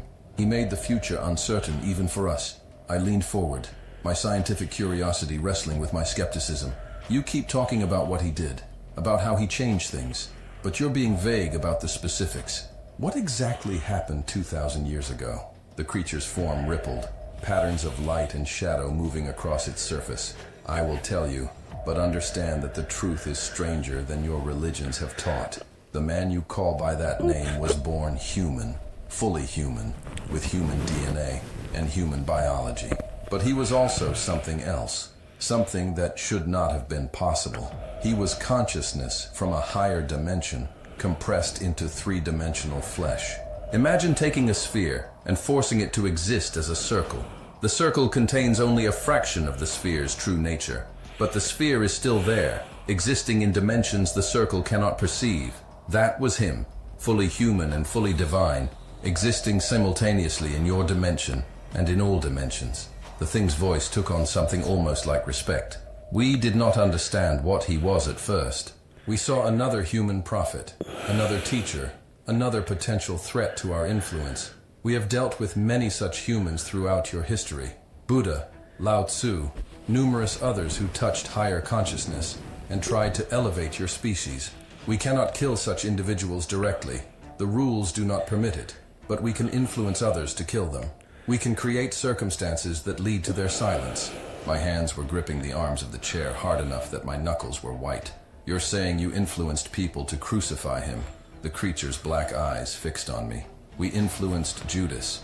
We influenced the crowd that called for his death. We influenced Pilate to sign the order. We were operating through human agents, as we always do. We thought we had won. We thought we had silenced another troublesome teacher before his message could spread too far. The thing's voice dropped lower. We were wrong. Catastrophically, apocalyptically wrong. Because when he died, he did not go where humans go. He went where we are. He descended into what you call hell, though that word fails to capture the reality of it. Hell is not fire and brimstone. Hell is the absence of the divine frequency. It is the space between dimensions where consciousness exists without light, without love, without hope. It is where we dwell. It is our domain. The patterns on its skin were moving faster now, agitated, and he invaded it. He came into our realm, into the place where we thought we were supreme, and he brought the frequency with him, the frequency of pure, uncorrupted, absolute divine love. And it burned us. It scattered us. It shattered the structures we had built over eons. And then he took with him the human consciousness that had been trapped there. He freed them. He led them out.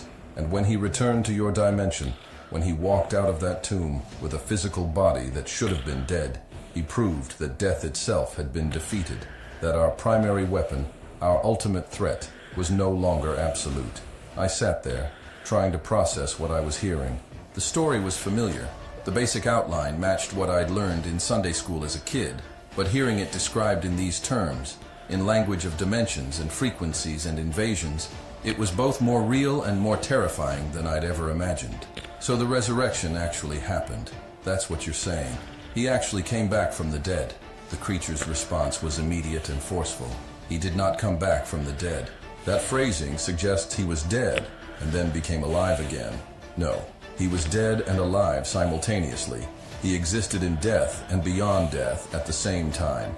He experienced the full weight of human mortality and transcended it while still carrying it. This is the paradox that unmade our certainty. We thought we understood the rules. We thought death was the boundary, the limit, the end. He proved we were wrong. The thing leaned forward slightly, and I could feel the intensity of its focus. Do you understand what this means? It means that human consciousness is not limited to your 3 dimensions plus time. It means there is continuity beyond death. It means we cannot ultimately win because the game board is larger than we thought, and he controls territory we cannot touch. My mind was reeling. Part of me, the skeptical part trained in interrogation and critical thinking, was looking for the manipulation, the lie, the angle. But another part of me, a part I'd tried to bury since Sarah died, was hearing these words and feeling something I hadn't felt in 3 years. Hope. Dangerous. Terrifying hope. What about people who die without believing in him? What happens to them? The creature was quiet for a moment, and when it spoke again, its voice was softer. This is a more complex question than your religions acknowledge. Consciousness does not simply switch off at death. It transitions. Where it transitions to depends on many factors. Alignment with the divine frequency is the primary factor, but alignment can occur in many ways. Your religions have made it about believing correct doctrines, speaking correct words, performing correct rituals. This is a grotesque simplification. The question is whether a consciousness resonates with love, with light, with the pattern of higher dimensions. Some who never spoke his name resonate perfectly. Some who spoke it constantly resonate not at all. I thought about Sarah, about whether she'd believed enough, resonated enough, aligned enough. The creature seemed to sense my thoughts. Your mate, it said quietly. Sarah, you wonder where she is.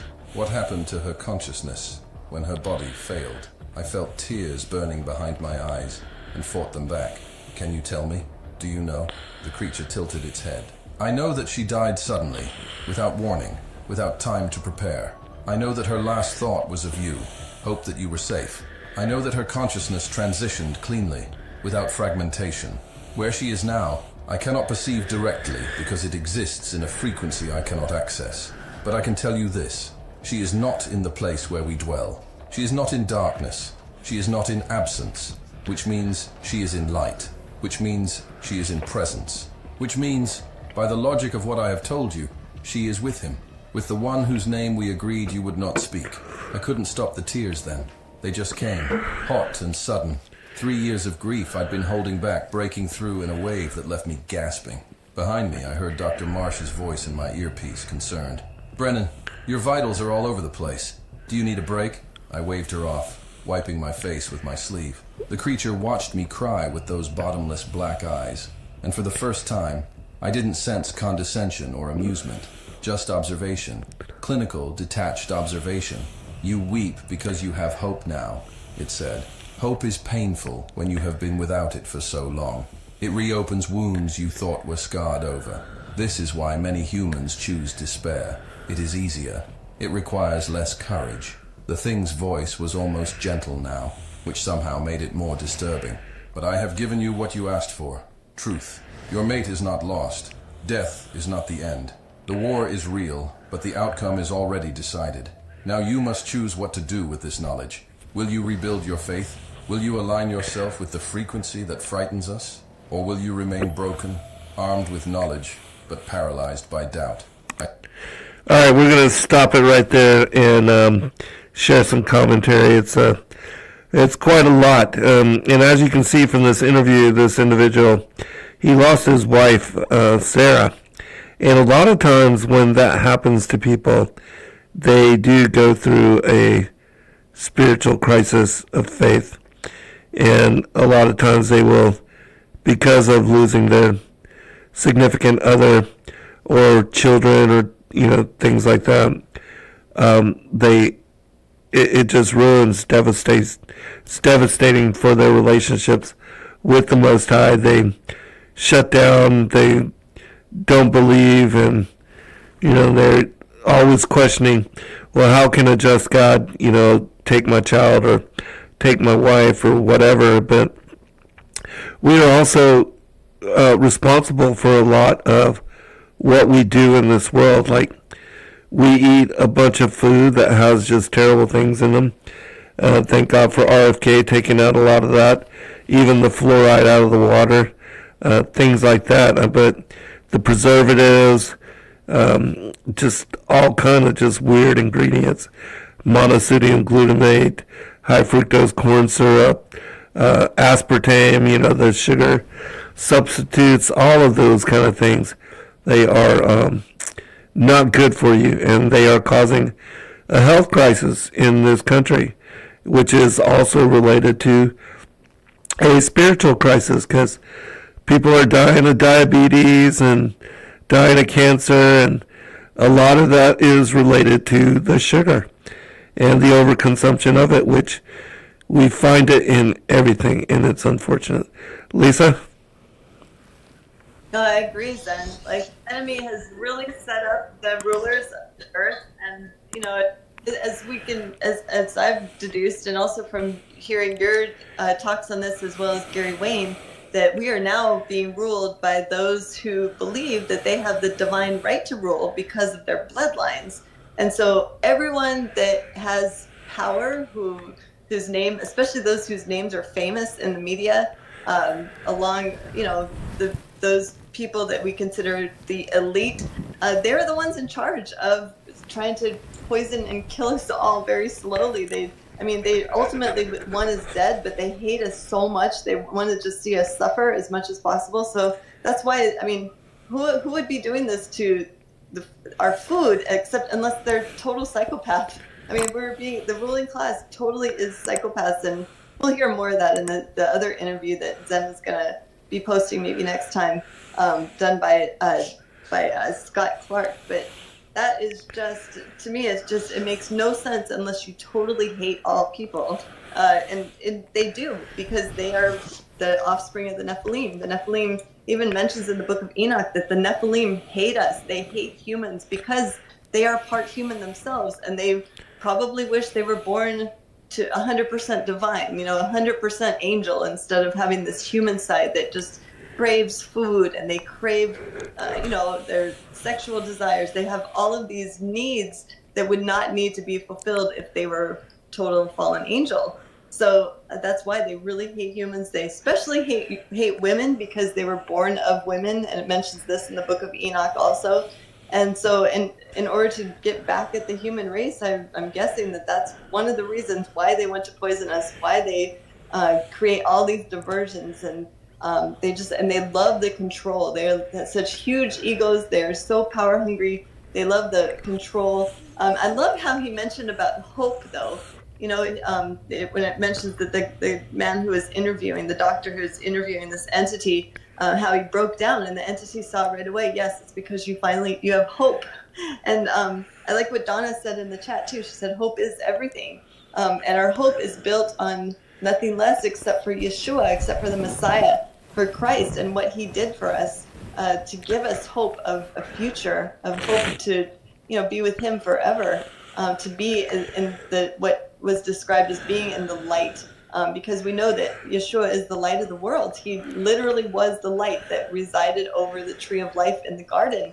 And he came as that light, as the star, in the form of a star. When we read the Revelation of the Magi, how he appeared to humans for the first time, to the Magi, also known as the Magi No'o, on Mount Hibbuk, and traveled with them. And he loves to interact with us. I mean, he loves us so much that that's what he would do for us, to lay down his life. But I just thought the interview was so amazing. I think all of us have lost someone who's close to us, and we can really relate with hearing that, yes, there is hope that we will see them again. Do you have thoughts on that, Zen, as well? That is the most amazing thing. And yes, you're right that Christ is the eternal hope.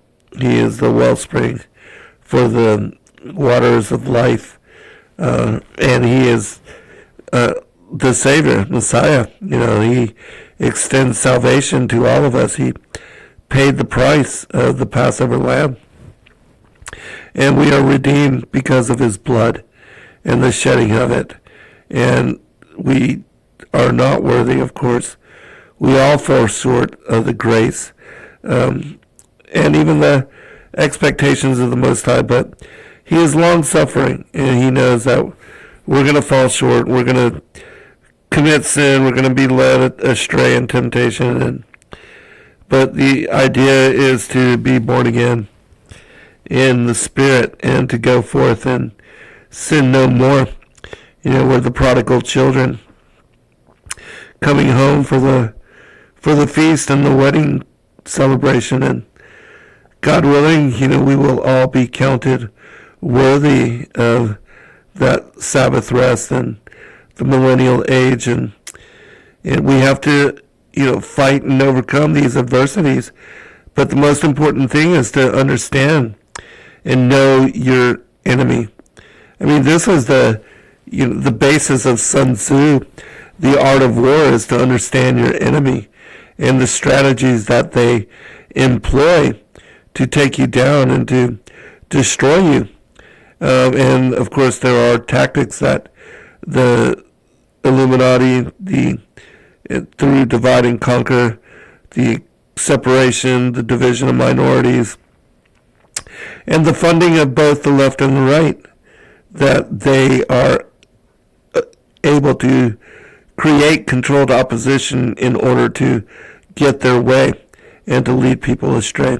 And this entity will talk about that as well, about how they are the darkness and that they fight against the light and that they are evil entities and very callous and have no concern for humanity but only want us to fall with them. And so, some very powerful revelations coming forth in this dialogue and in this interview. All right, Lisa, I'll give you a chance to comment again, and then we'll move forward and see if we can get through this segment, maybe. Okay, yeah, I just wanted to comment. Kat, they're discussing about AI and how if we can trust them, can't trust them. And I think I can say that I don't fully trust AI, but it is very interesting to hear their answers and how readily they can quote scripture. I don't trust 100% of what this AI thing is saying, and I don't think any of us should, but I just think that this discussion is extremely interesting, that we've gotten to this point in technology to know what the elite have been doing all this time. They have been able to communicate with their fallen angel ancestors from the time they're born. And so they are privy to all of this knowledge, which is why the elite can quote scripture probably better than a lot of those who are believers, because they are saturated with it from birth and knowing prophecy, so that they can bring their own new world order to come to pass more easily and deceive us. But I'm looking forward to hearing more of the interview, Zen. If you're ready, that would be awesome. All right, yeah, let me just comment real quickly about one thing that you said. Definitely the AI, without a doubt, is connected to the beast system and to the fallen angel technology and to that which will be established even in humans, the cybernetic, the Neuralink, and that cyborg technology, which will alter humanity. It will be the mark of the beast that, could even bring on a type of existence where you're not able to die. And certainly they are creating right now robots, the assistants, and also like sex slaves. But I think that these AI robots and technologies, that they are going to become possessed by the demonic fallen angel giant entities, those shadow beings, which are not able to go on to salvation or eternity, and that roam here on the earth looking for souls to possess and people to antagonize and destroy. And so that will be part of not only this conversation, but also that of the other one, which we will get into at a later time. All right, let's pick up a few more, a little bit of this, and we'll stop a few minutes before show end and comment again. Took a shaky breath, trying to compose myself. Why do you care? Why does it matter to you what I choose? The creature's mouth stretched into that disturbing, almost smile. Because you are the first human in this facility who has both the knowledge and the pain to be truly dangerous to us. The scientists do not believe. They merely observe. The soldiers follow orders without understanding. The religious ones believe but lack proof, so their faith is soft, uncertain. But you, Michael Brennan, you now have both proof and motivation. If you choose to align with the frequency, if you choose to truly believe not as abstract philosophy but as concrete reality, you become a weapon we cannot easily counter. So yes, I care what you choose. I care very much. Because your choice may determine whether I remain here as a curiosity for your scientists to study, or whether I am compelled to act in ways that will cause considerable destruction. The temperature in the room seemed to drop several degrees. This is not a threat. This is simply a statement of fact. The stronger your faith becomes, the more difficult my existence in this dimension becomes. The more you align with his frequency, the more painful my presence here is. At a certain threshold, remaining here will become impossible. I will be forced to flee, and my fleeing may not be gentle. I stood up slowly, my legs shaking from the emotional release. So this whole agreement, this whole exchange of information, it's what? A test? You're trying to see if giving me proof will strengthen my faith, or if I'm too broken for it to matter. The creature inclined its head in what might have been a nod. Yes, precisely. You are the experiment, Michael Brennan. I am curious whether truth is enough to heal what grief has broken. I am curious whether a human who has turned away from the divine can be turned back by evidence alone. Most cannot. Most require experience, encounter, subjective revelation that cannot be shared or proven. But you are different. You are rational. You value evidence. So I have given you evidence. Now we both wait to see what you will do with it. It leaned forward slightly. And I will tell you one more thing. One piece of information that I will give you freely, without you having to ask. That woman in the observation room, Dr. Marsh, she has been compromised. She has been listening to my voice for weeks, and the frequencies I produce have been affecting her consciousness. She is losing her ability to perceive meaning. Soon she will lose her ability to hold any belief at all, including belief in her own existence. She has perhaps 3 weeks before she becomes a shell, a meat puppet going through motions without any internal experience. I tell you this not as cruelty, but as demonstration. This is what we do. This is what we have always done. We erode, we corrupt, we introduce doubt and despair and absence, and we do it so gradually that most never realize it is happening until it is too late. I looked back at the observation window, at the silhouette that was Dr. Marsh, and felt ice in my stomach. Can it be stopped? Can she be saved? The creature's smile widened. Oh yes, easily. She need only be removed from my presence and exposed to the counter-frequency. Prayer, worship, genuine connection to the divine pattern. It would heal the damage I have done, but she must choose it. She must want it, and I have spent weeks convincing her that such things are primitive superstitions, that consciousness is merely neurons firing, that there is no meaning beyond biological imperative. So even though the cure exists, she will likely refuse it.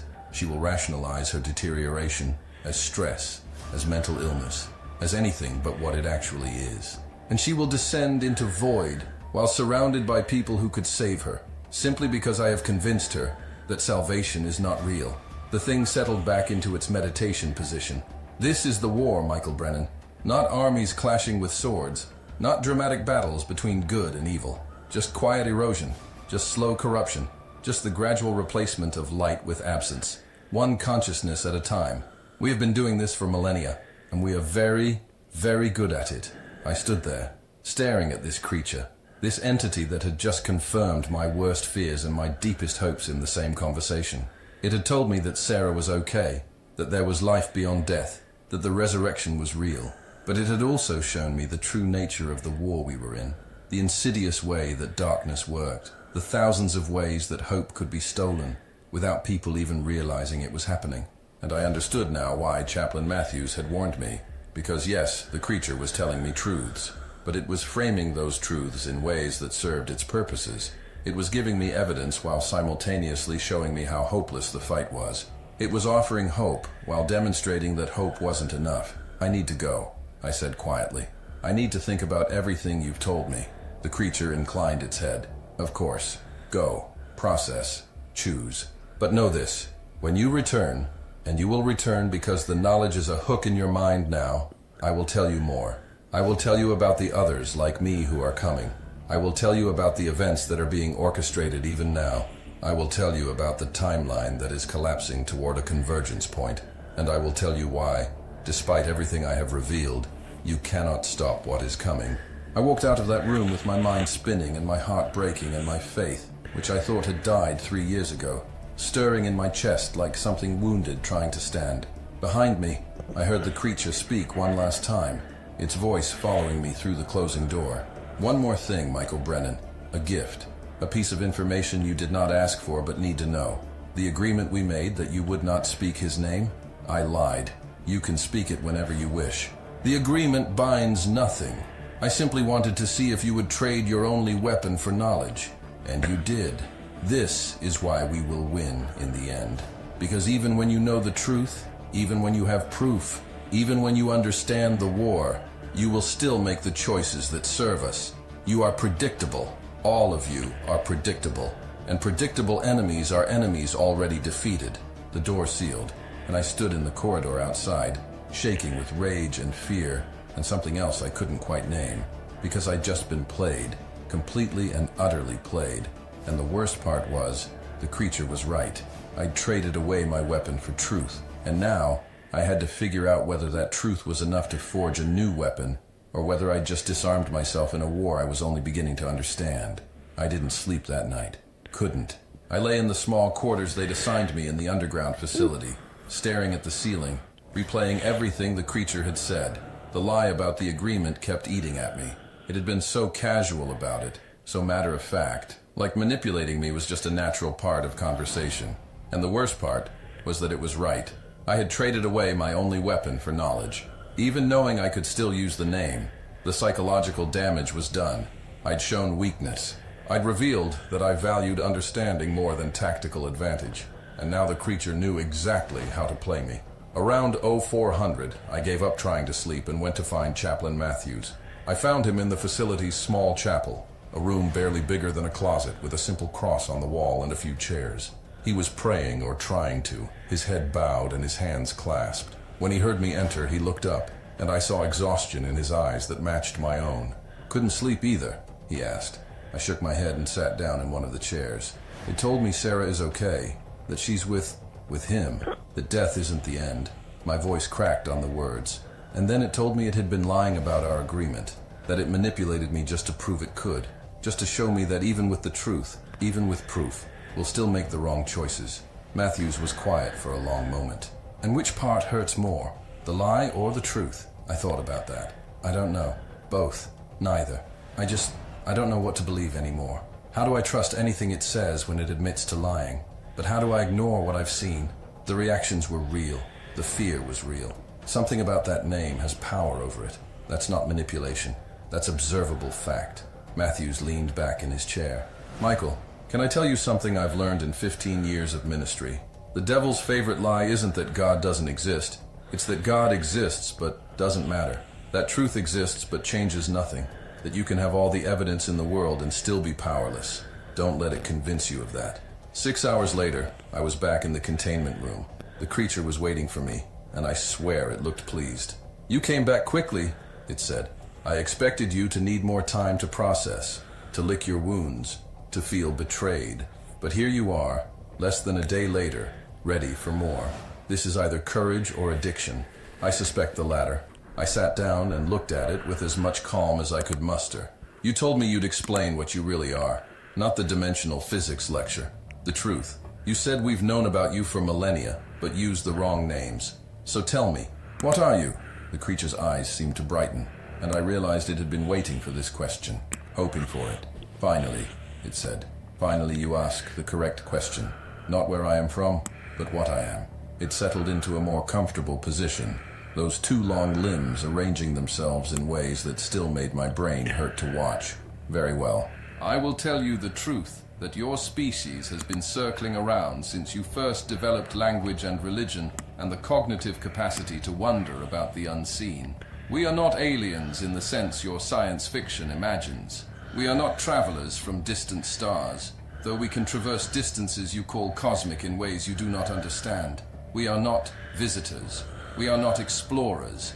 We are, it paused, seeming to choose its words carefully, indigenous. We have been here since before your species existed, since before this planet cooled enough for organic chemistry to begin its work. We exist in the spaces adjacent to your reality, in dimensions that interpenetrate your own at every point, but remain invisible to your limited senses. Think of us as neighbors who share your walls but live in rooms you cannot enter. We have always been here. We have always been watching. We have always been interfacing with your kind. The patterns on its skin shifted, moving in hypnotic waves. Your ancestors knew us. Every culture, every civilization, every tribe that developed language and storytelling, they encountered us. They had to name us, to categorize us, to fit us into their frameworks of understanding. And so they called us many things. I felt my pulse quicken. What things? What did they call you? The creature's mouth stretched into that disturbing smile. The Sumerians called us the Anunnaki. The Hebrews called us the Nephilim, the Watchers, the fallen angels. The Greeks called us daemons and divided us into categories, trying to understand which of us were helpful and which were hostile. The Egyptians called us the Neteru and built temples to negotiate with us. The Hindus called us Asuras and Devas and told stories of wars between our factions that lasted eons.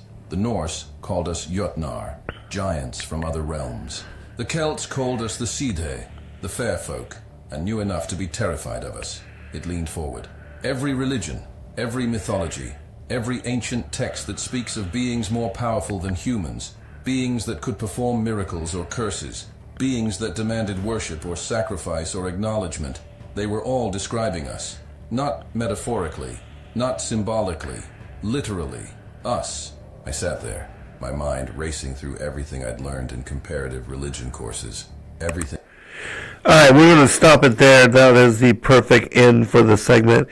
And it shows you how this truth that is coming forward now, it ties together with the fact that the Anunnaki are the Christian Nephilim. They are the giants and the fallen angels of old, and they are the ones that are the arch nemesis of humanity and of Yah. And it should become clear now. Anybody that has been on the fence with trying to make sense of all this, well, I mean, this is one of the things that could help you to connect the dots and to make sense of the underlying truth, which is interwoven into all things. Lisa, final comment. Yeah, I really like how he broke it down. He said that every tribe who developed language encountered us, and then he went on to name all the different names. I thought that was really helpful, and I agree with you, Zen. If anybody is on the fence as to wondering exactly who the Anunnaki were, this definitely will help you connect some dots. Even the Shays, the Celts, were afraid of them, I guess you kind of said. And and these are the same entities that are worshipped by the ruling class. And so if you want to know who you're dealing with, just look at who's in control of governments and big businesses and everything. But I know we're almost done with the show. Zen, did you have a final comment as well, brother? No, we are already at break, everybody. So God bless all. Good night. We'll see you on Saturday. Shalom. Good night, Lisa. All right. Shalom, everyone. Thank you, Zen. Thank you.